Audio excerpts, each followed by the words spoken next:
Selamat malam saudara pendengar di seluruh kepulauan Nusantara, bahkan dimanapun saudara berada.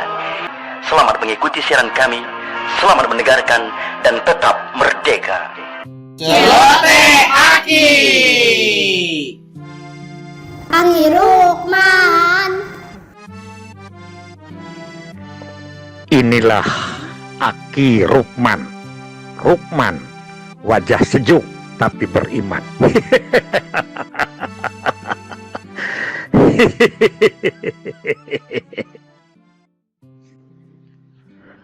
Assalamualaikum warahmatullahi wabarakatuh.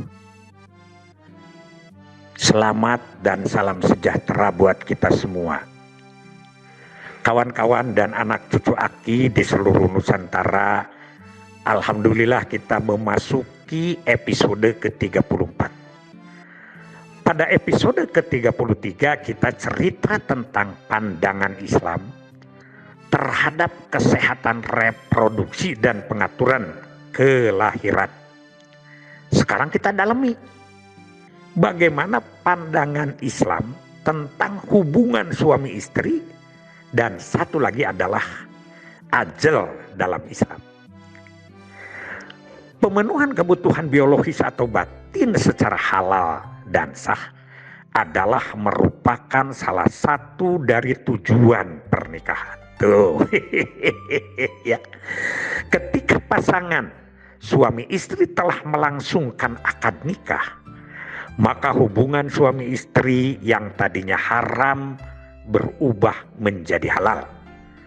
Dan bahkan Imam Malik menghukumi bahwa hubungan intim bukan saja halal tetapi wajib dilakukan oleh suami, yaitu ia punya kewajiban untuk menyetubuhi istrinya selama tidak ada ujur. Nanti ada apa itu ujur? Dalam mempergauli istri, Allah menggambarkan dalam Quran surat kedua Al-Baqarah 187. Hunna libasul lakum wa antum libasul lahunna. Mereka itu adalah pakaian bagimu dan kamu pun adalah pakaian bagi mereka. Tuh, pakaian itu kan wajib dipakai. Dalam ayat selanjutnya Allah berfirman, surat kedua Al-Baqarah 233. Nisakum harsul lakum fatu harsakum anasitum. Istri-istri adalah seperti sawah bagi dan ladang bagimu. Maka datangilah sawah dan ladangmu itu sekehendak kamu. Tuh, begitu ya. Jelas begitu. Jadi boleh dan harus didatangi. Begitu, datangilah sekehendak kamu. Silahkan. Namun dalam ayat lain, Ali Imran 19, wa asiruhuna bil ma'ruf, dan pergaulilah mereka istri-istri dengan cara yang baik. Hubungan istri menjadi halal jika hubungan ini telah dihalalkan dalam ikatan pernikahan suami istri.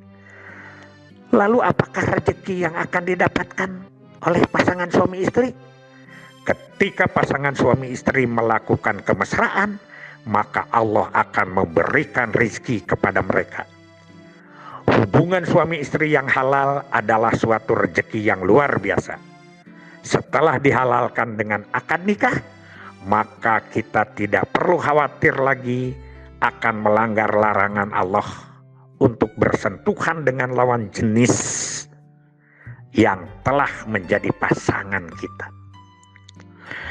Satu hal, dalam hubungan suami istri di Islam dikenal dengan ajal. Ajal adalah apabila seorang suami mengeluarkan sperma di luar vagina ketika terjadi ejakulasi. Salah satu tujuan dari ajal adalah untuk membatasi keturunan sehingga sperma tidak membuahi ovum atau sel telur. Tuh, itu lebih jelas. Ini pendapat para ulama dalam muktamar seperti itu ya. Secara etimologi atau bahasa, ajal berarti menjauh atau menyingkir. Nah, jadi di sini kan orang ada yang bilang cengkir. Kalau ada yang gaceng harus menyingkir. Nah, itu adalah kontrasepsi. Gambaran ajal terhadap pasangan adalah ketika akan keluarnya sperma atau mani pada saat ejakulasi, zakar ditarik keluar dari vagina sehingga sperma tumpah di luar.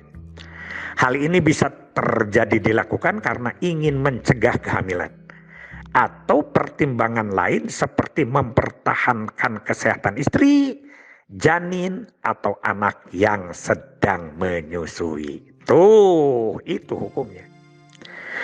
Mengenai hukum azal pada istri, para ulama berbeda pendapat. Pendapat pertama menyatakan bahwa azal dibolehkan secara mutlak atau tanpa syarat. Namun jika seseorang meninggalkannya, maka itu lebih baik.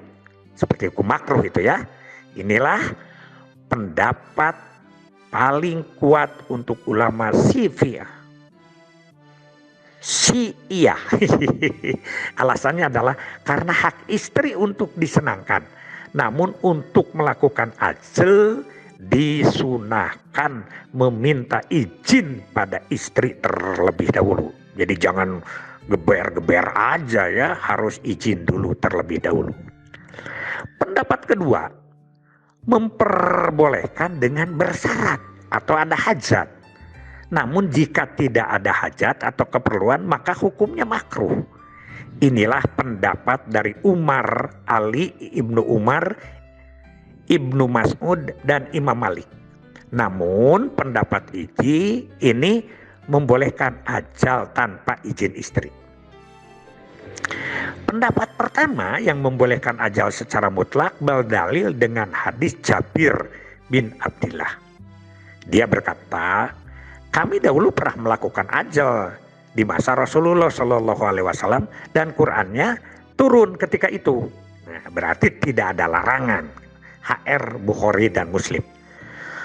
Pendapat kedua yang mengizinkan ajal namun bersyarat berdalil dengan hadis dari Umar bin Khattab.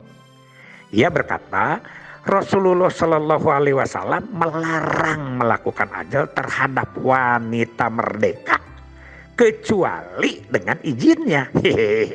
Jadi melarang itu kepada wanita merdeka kecuali dengan izinnya. Ini oleh para ulama sebagian dipegang. Ini riwayat HR Ibnu Majah. Syekh Albani mengatakan bahwa hadis ini dhaif atau lemah. Di antara udzur yang membolehkan melakukan ajal adalah satu, jika wanita yang disetubuhi berada di negeri yang mayoritas non-muslim dan khawatir terpengaruhnya non-muslim ketika anaknya terlahir di negeri tersebut. Yang kedua, jika wanita yang disetubuhinya adalah hamba sahaya dan takut masih terjadinya perbudakan pada anaknya nanti. Yang ketiga, jika wanita tersebut atau istrinya bisa terkena penyakit ketika hamil atau penyakitnya bertambah parah. Oleh karena itu disilahkan untuk melakukan ajal. Luar biasa selama ini.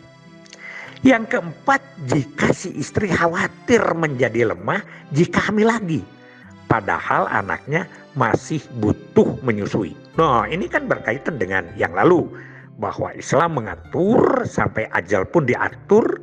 Ini bagus kalau dilakukan dengan kekhawatiran bahwa jika hamil lagi istrinya menjadi lemah.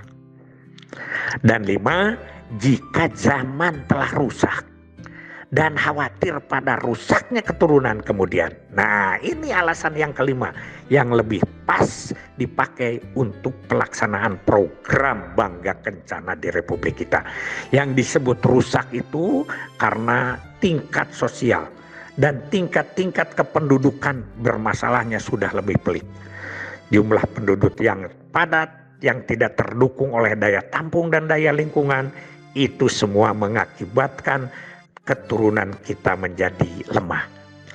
Nah, keturunan yang lemah ini ditulis di surat An-Nisa ayat 9. Tidak boleh kita meninggalkan keturunan yang lemah. Alhamdulillah. Begitu kira-kira celoteh Aki pada malam ini. Jadi hubungan suami istri itu menjadi wajib malah. Karena itu adalah nafkah batin. Namun demikian ajal juga dibolehkan. Walaupun dua pendapat berbeda, semuanya membolehkan. Hanya satu yang bersyarat dan satu adalah mutlak. Tidak usah ada syarat lain kecuali minta izin kepada istri. Itu mah pasti adalah hubungan harmonisasi. Billahi fisabilil haq. Wassalamualaikum warahmatullahi wabarakatuh.